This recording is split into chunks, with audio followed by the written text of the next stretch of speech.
Сәлем достар, сіздермен бірге қазақстандық Рапунцель Мөлдір Бекжан. Бүгін өздеріңізбен шаш күтуде жіберетін топ 5 қателік туралы айтатын боламын. Алдыңғы видеомда мен денсаулықтың шашқа әсері туралы, қандай тағамдарды молырақ жеп, қандай тағамдарды жемеген дұрыс, сол туралы айтқан болатынмын. Егер көрмесеңіздер, сол видеомды көруге кеңес беремін. Осы видеомда біз көп жіберетін 5 қателікті айта отырып, және видеоның соңында шаш ұшталса не істеу керек, мен осы шаштың ұшталу мәселесінен қалай құтылдым, сол туралы айтамын. Ендеше кеттік. Ең бірінші қателігіміз шашты күн сайын жуу. Яғни күн сайын жуғанда біз міндетті түрде шампунь пайдаланамыз, кейбіреулеріңіз бальзам пайдаланасыздар. Олардың көбінің құрамында химикат бар. Әсіресе шампуныңызды дұрыс таңдамасаңыз, оның үстіне біз күнде шашымызды жуып әдеттендірсек, ертесі күні бір күн жумай қалсақ, былайша айтқанда шаштарыңыз майласқан, болмаса тағы басқа жағымсыз әсер тудырады екен де, ол сіздің шашыңызды күнделікті жууға алып келеді. Және әсіресе жұмысқа бара жатқанда біз фенмен кептіреміз. Ол феннің ыстық ауа, былайша айтқанда біздің шашымыздың да, бұның шаштың түбінің де құрғауына алып келеді екен. Осының кеселінен біздің шашымыз жиі түседі. Осының кеселінен біз көптеген проблемаларға, шаштың ұшталуы, тағы басқа дүниелерге ұрынып жатамыз.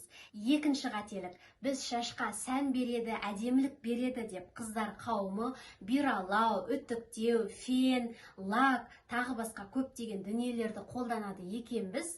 Енді мен тағы да қандай заттар бар екенін білмеймін, себебі өзім көп қолданбайтындықтан. Бұлардың бәрі өздеріңіз білесіздер. Фенде, бюралау, үтік болсын, олардың барлығы ыстық. Ол ыстық құралдарды пайдаланған сайын не болады? Біздің шашымыз құрғайды.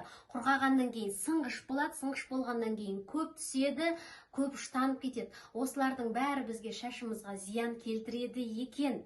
Бірақ енді бұл, мен өзім енді өз басым ондай нәрселерді мүлдем қолданбаймын. Енді кейбір қыздар айтуы мүмкін. Сонда біз тым болмаса, айына жылына бір рет әдемі болмасақ, не үшін біз оны қолданамыз, не үшін бізге ұзын шаш керек деп. Ондай жағдайда айтар едім, тым болмаса осыны қолдануды азайтыңыз деп.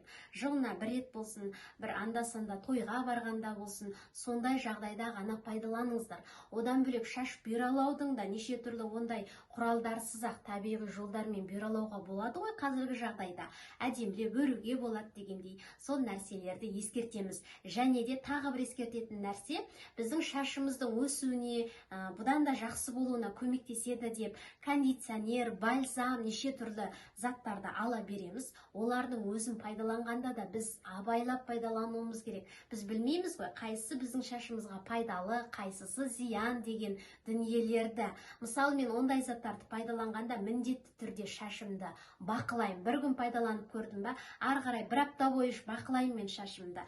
Қалай болды, мен шашыма жақсы әсер етті ме, жағымсыз әсер етті ме? Егер жағымсыз әсер етсе, мен пайдаланбаймын. Үшінші қателік, шашты су күйінде тарау. Бірақ енді қазіргі қыздардың көбі шаштарын жуады, содан кейін фенмен кептіреді. Ал енді шашыңызды фенмен кептірмеген жағдайда бірден оны тарау да біздің шашымыздың көп түсуіне алып келеді екен. Ал егер шашыңыз қалың болып, ол шашты қалай жұқартарыңызды білмей жүрсеңіз, онда су күйінде тараңыз. Демек, су күйінде шашты тарауға болмайды екен. Төртінші қателік, шашты қиған сайын өседі деген ой. Мен ешқашан шаштарына қайшы тимеген, ешқашан қимаған бір емес, бірнеше мысалдарды көрсетіп бере аламын. Оның бірі өзім. Тағы бір айта кететінім, мен кішкентай кезімнен бастап шаш ұшталып кетті ау, шашты ұшталса міндетті түрде қию керек екен ау деген дүниелерді мен білмеппін. Кішкентай кезімде қыздарға қарайтынмын да, әдемілік үшін ғана ұштарын тегістеп қият деп ойлайтынмын. Яғни біздің шашымыз қиған сайын ол шамданады, ол керісінше өспей қою мүмкіндігі жоғары екен. Шаш түскен кезде де өзінің әлсіз шаштарды түсіріп тастайды да, орнына жаңа балапан шаштар шығады. Демек, осы кезде біздің шашымыздың ұшы белгілі бір мөлшерде жұқарады. Ал қыздар оны шаштарымызды селдір-селдір етпейік деп қиып тастайды.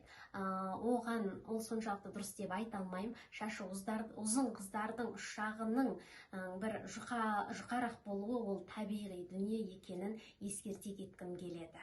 Бесінші қателік, біз өзіміздің шашымыздың қасиетін бағаламайды екенбіз. Көптеген мен әйелдерден көріп жатам, шаштарын тарайды, тараған жерінде қалады, шаштаразға барады, шаштарын қияды, ол да қиған жерінде қалады. Ал сол шаштың бәрі қайда кетеді? Оның бәрі былайша айтқанда қоқсыққа, орысша айтқанда мусорға кетеді. Ол бастарыңыздың ауруына, шаштарыңыздың түсуіне алып келеді. Мен өзім қандай жерге шашымды тарасам да, міндетті түрде жинап алам. Оны жинап алу керек, адам баспайтын жерге тастау керек.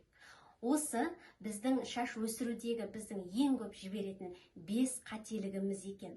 Ал сіз қандай қателік жіберіп жүрсіз?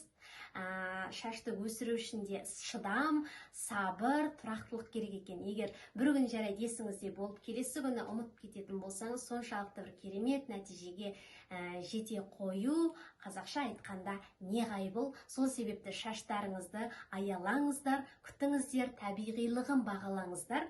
Егер менің осы видеом ұнаса, лайк басып, комментарий жаза кетіңіздер. Бұл мен үшін маңызды. Сіздер мені қолдаған сайын мен бұдан да көптеген видеолар түсіруге тырысамын. Ал келесі видеомда мен ең жиі қойылатын өздеріңіздің сұрақтарыңызға жауап берем. Сол себепті келесі видеомды көріңіздер.